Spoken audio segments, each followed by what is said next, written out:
Iki kudune damkar iki. Lah iki kudune damkar, nek ora damkar ya ora iso no. Few moments later.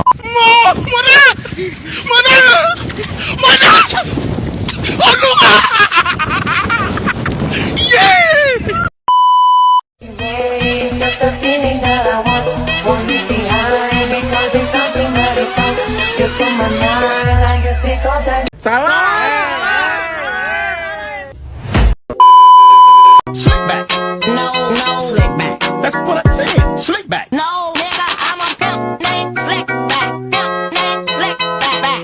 Pimp named Slick back. Nigga, are you deaf? I'm a pimp named Slick. Assalamualaikum warahmatullahi wabarakatuh. Baiklah, di sini saya akan melanjutkan presentasi yang kedua, yaitu tentang kemiskinan dan ketimpangan pendapatan. Konsep dasar penyebab kemiskinan. Kemiskinan timbul karena adanya ketimpangan dalam memiliki alat produksi, bahwa kemiskinan terkait dengan sikap budaya hidup dan lingkungan tertentu dalam suatu masyarakat. Konsep dasar penyebab ketimpangan pendapatan. Ketimpangan pendapatan merupakan indikator bagaimana sumber daya didistribusikan ke masyarakat. Konflik sosial di masyarakat dapat terjadi sebagai akibat dari tingginya ketimpangan di masyarakat. Oleh karenanya, ketimpangan dalam pendapatan turut pula menjadi perhatian utama pemerintah selain masalah kemiskinan. Ketimpangan sosial terjadi karena ada dua faktor. 1. Faktor internal, 2. Faktor eksternal. Faktor internal berasal dari dalam diri seseorang. Rendahnya kualitas diri adalah salah satu bentuk faktor internal. Ketimpangan sosial ini bisa muncul karena kemiskinan yang mengekang masyarakat. 2. Faktor eksternal. Faktor ini merupakan berasal dari luar diri seorang. Faktor ini bisa terjadi karena adanya birokrasi atau aturan hukum negara yang mengekang masyarakat, sehingga mereka kesusahan dalam mengembangkan dirinya. Ketimpangan sosial ini bisa memicu adanya gejala kemiskinan secara struktural. Wassalamualaikum warahmatullahi wabarakatuh. Assalamualaikum warahmatullahi wabarakatuh. Saya di sini sedikit menjelaskan tentang jenis kurs. Jenis kurs valuta asing dibedakan menjadi 4 jenis. Yakni yang pertama, kurs jual atau selling rate adalah suatu jenis kurs yang ditentukan oleh bank yang berwenang untuk menentukan kurs penjualan mata uang negara tertentu pada suatu waktu. Kurs jual ini adalah nilai tukar mata uang asing yang ditawarkan oleh bank atau money changers kepada pelanggan yang ingin menukarkan mata uang asing yang dimiliki dengan mata uang lokal. Kurs jual ini menunjukkan berapa banyak mata uang lokal yang harus dibayarkan untuk membeli satu unit mata uang asing. Biasanya kurs jual lebih tinggi daripada kurs beli karena bank atau money changer ingin mendapat keuntungan dari transaksi tersebut. Yang kedua, kurs tengah atau middle rate, yakni suatu kurs yang berada di nilai tengah antara kurs jual dengan kurs beli valuta asing terhadap valuta suatu negara yang diatur oleh bank sentral yang ditunjuk sebagai pemegang wewenang menjaga kestabilan mata uang. Kurs tengah adalah nilai mata uang asing yang ditetapkan oleh bank sentral suatu negara. Kurs tengah ini merupakan rata-rata antara kurs jual dan kurs beli dari mata uang tersebut. Bank sentral menggunakan kurs tengah sebagai acuan dalam menentukan kebijakan moneter dan mengatur nilai tukar mata uang domestik.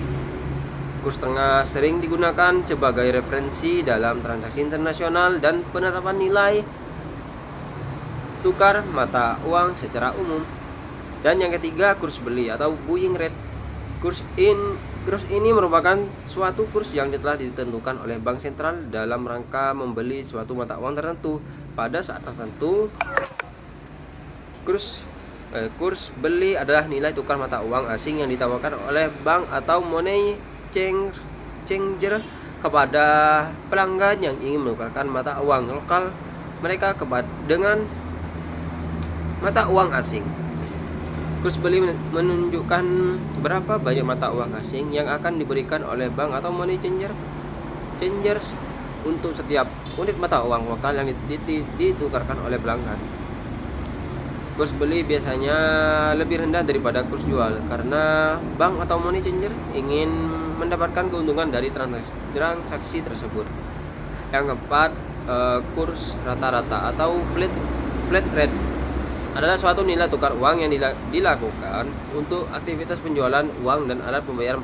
48 banknotes adalah uang kertas negara asing yang digunakan sebagai alat pembayaran sah di negara tersebut. Namun uang tersebut merupakan barang dagangan di negara lain. Travelers cheque adalah alat pembayaran seperti cek yang dibuat khusus untuk orang yang melakukan perjalanan dan dapat ditukarkan dengan uang di kantor yang membuatnya ataupun di tempat yang dituju. Kurs rata-rata ini adalah nilai tukar mata uang asing yang dihitung berdasarkan rata-rata nilai tukar selama periode waktu tertentu. Misalnya harian, mingguan, atau bulanan. Kurs rata-rata sering digunakan untuk memberikan gambaran yang lebih akurat tentang nilai tukar mata uang dalam jangka waktu tertentu. Daripada hanya mengandalkan pada nilai tukar pada satu titik waktu saja, ini dapat memberikan informasi yang lebih stabil dan representatif dan mengevaluasi tren nilai tukar mata uang. Baik, assalamualaikum warahmatullahi wabarakatuh. Selanjutnya tentang perkembangan kurs dan valuta asing di Indonesia. Jadi, perkembangan kurs dan valuta asing di Indonesia menunjukkan pada pertumbuhan yang positif dan mendukung aktivitas perekonomian terutama pada perdagangan internasional dan juga investasi. Nah, volume transaksi pasar valuta asing di Indonesia meningkat sebesar 25,9%, sementara ekspor meningkat sebesar 11,1% dan impor meningkat sebesar 11,5%. Jadi Bank Indonesia telah mengeluarkan kebijakan untuk menjaga stabilitas nilai tukar rupiah terhadap mata uang asing. Ada faktor yang mempengaruhi kurs dan valuta asing yang dapat memberikan imbas suatu nilai tukar valuta asing, baik dari pihak pemerintah yang membuat kebijakan baru ataupun karena adanya permintaan dan penawaran di dalam pasar. Oleh karena itu, inilah aspek-aspek yang memberikan imbas terhadap kurs valuta asing. Yang pertama, tingkat inflasi dalam suatu proses pasar valuta asing. Jadi perdagangan internasional baik bidang jasa maupun barang menjadi acuan utama, sehingga jika harga berubah di dalam negeri yang berhubungan dengan harga luar negeri, maka hal ini diperkirakan juga akan mempengaruhi pergerakan nilai tukar. Yang kedua, neraca perdagangan. Ketika di suatu negara terjadi kondisi defisit pada neraca perdagangannya, maka ini akan berakibat pada nilai mata uang negara tersebut, yakni akan mengalami kurs yang menggambarkan nilai sesungguhnya. Yang ketiga, tingkat suku bunga. Ketika suku bunga suatu negara berubah, hal ini akan memberikan imbas pada aliran modal internasional.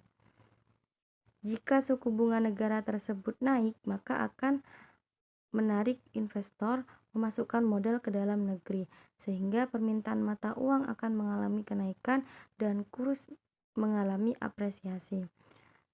Yang keempat, tingkat pendapatan. Ketika pendapatan mengalami kenaikan, maka impor juga akan mengalami hal yang sama. Dan langkah selanjutnya adalah terjadinya peningkatan mata uang mengalami kenaikan.